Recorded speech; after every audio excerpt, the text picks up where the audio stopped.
video. In today's video, I'm going to be teaching you how to create this look right here. Haven't posted a makeup tutorial in a minute, and I figured let me come back with something that gives what it needs to give. So I seen this look online. I recently started following this makeup artist. I will put his picture of his look because this is his look right here. He is so incredibly talented. I want to say he's a celebrity makeup artist because he just posted a post with Becky G.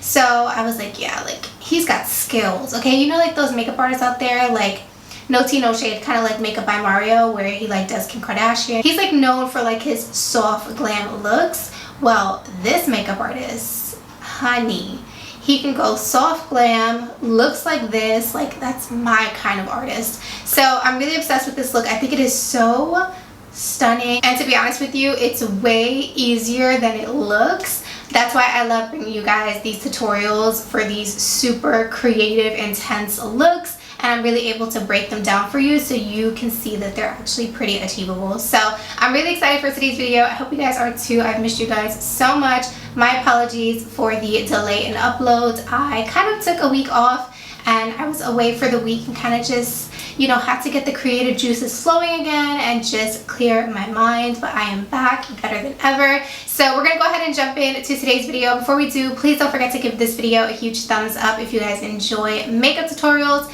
Don't forget to subscribe to my YouTube channel if you guys have not already. And of course, without further ado, if you want to learn how to get this look right here, then just keep on watching. Okay, so let's go ahead and jump right into today's look. So I'm going to be using the Blend Bunny Blends palette, and of course my P.LOUISE base. This is the jumbo one.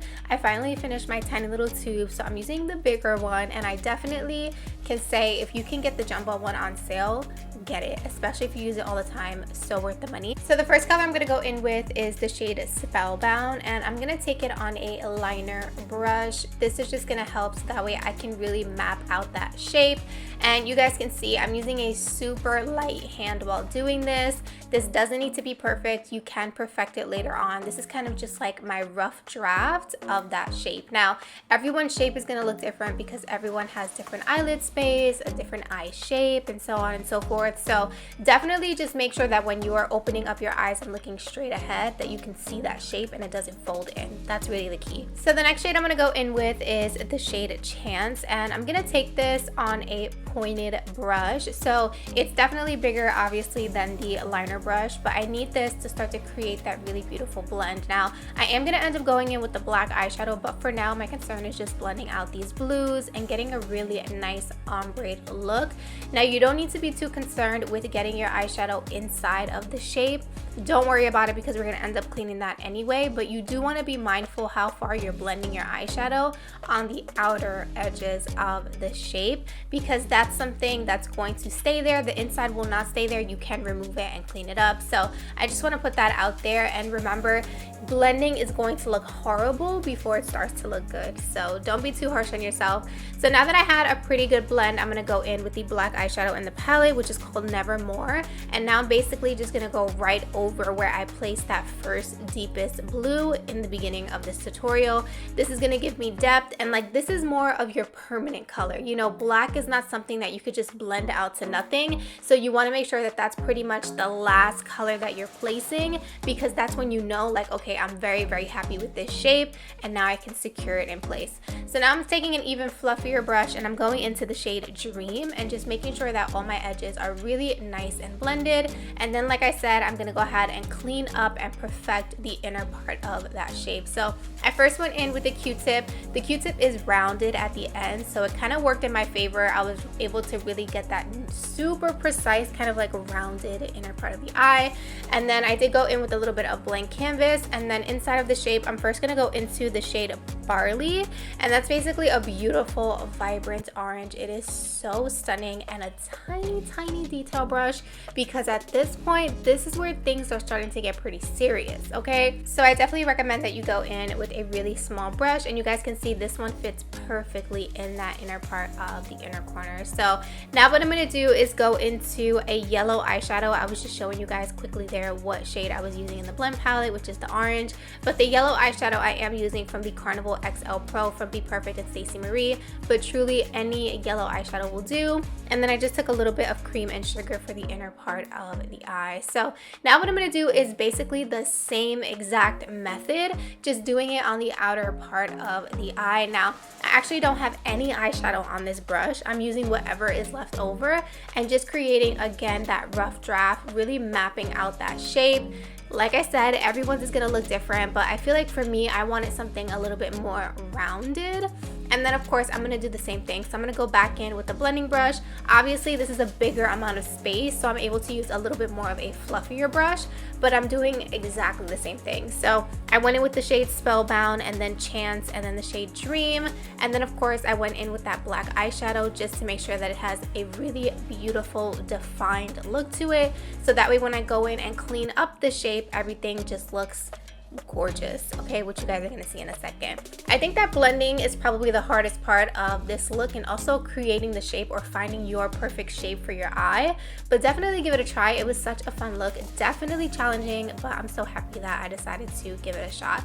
So now you guys can see I'm going with that Q-tip and just cleaning up that edge.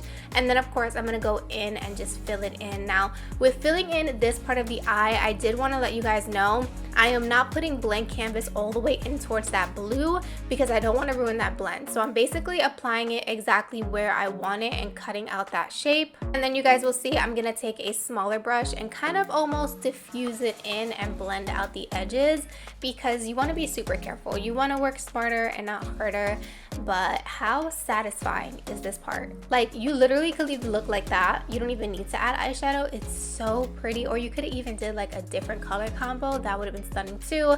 But of course I wanted to stick to kind of like that more monochromatic look, with the inner parts having the same shades and then the outer shape having the blue. So I'm going back in with the shade Barley, and then I went back in with the yellow, and then of course just diffuse the yellow into the blue, and that's how it went. So let's go into the face makeup. I've been dying over this product. It is so good.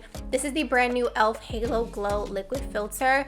The fact that this has color, it gives my skin a layer of coverage, which is insane to say. Like, I can't even describe it. You have to try it for yourself. It's definitely giving glowy, and it's giving Tin Woman, okay? Like, get into the glow, honey. We love to see it. So for foundation, I'm gonna go in with the Makeup Revolution IRL and the True Match Serum from L'Oreal. Now I only added a little bit of the L'Oreal because I feel like the IRL foundation is a soft matte finish, and I think I need a little bit more hydration when I use it, and also I wanted to just make it a little lighter. Now cream bronzer, girl, I don't know what I was doing. I was listening to music and kind of just like in the zone. When do I ever just put cream bronzer on my face? And I'm using the wrong brush, okay? I'm using my foundation brush. But I mean, it's alright, it worked, we made it work. So I'm gonna obviously have to clean it up with some concealer. So I'm gonna go in with the Magic Touch Concealer from ABH, and keep in mind you have that shave going on in the inner corner. So just beware of that and just take your time blending your concealer. But this concealer, you guys, amazing. I haven't used it in a minute because, you know, new makeup is dropping every single day, but it's so good. I still love it.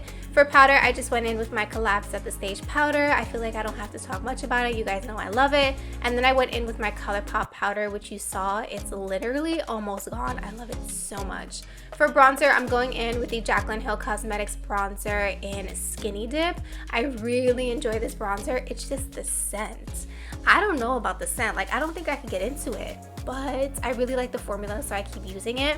For blush, I'm going in with this Patrick Ta blush. All the shade names and everything are always down below in the description box, so if you guys are interested to know what color this is, it'll be down below. But I went in with the cream and then went over with the powder. So let's finish the lower lash line. So for the waterline, I'm going to go in with the Killer liner from Too Faced. This one is in the shade Killer Cashmere. You guys know it's my favorite. It is so good. She's creamy. She's the perfect nude, long lasting. It's definitely a favorite over here. And I'm basically just gonna go in with all the same colors as always. So I went back in with the shade Spellbound first, and then to go ahead and diffuse that, I'm gonna go into the shade Chance. Then I also decided to go in with a little bit of the black eyeshadow just to give that outer corner some definition. And then to top it all off, I'm going in with the shade Dream on a fluffy brush just to diffuse everything so everything is nice and cohesive. And then I just added some lower lash mascara, and that basically completed this look. So here is an up close, low lighting shot of the eyes. I am so in love with this look. It is so good. I hope you guys enjoyed today's tutorial. If you go ahead and recreate this look, definitely tag the original artist, but tag me too because I would love to see it. I hope you guys have an amazing day, and I'll see you in my next one. Bye guys.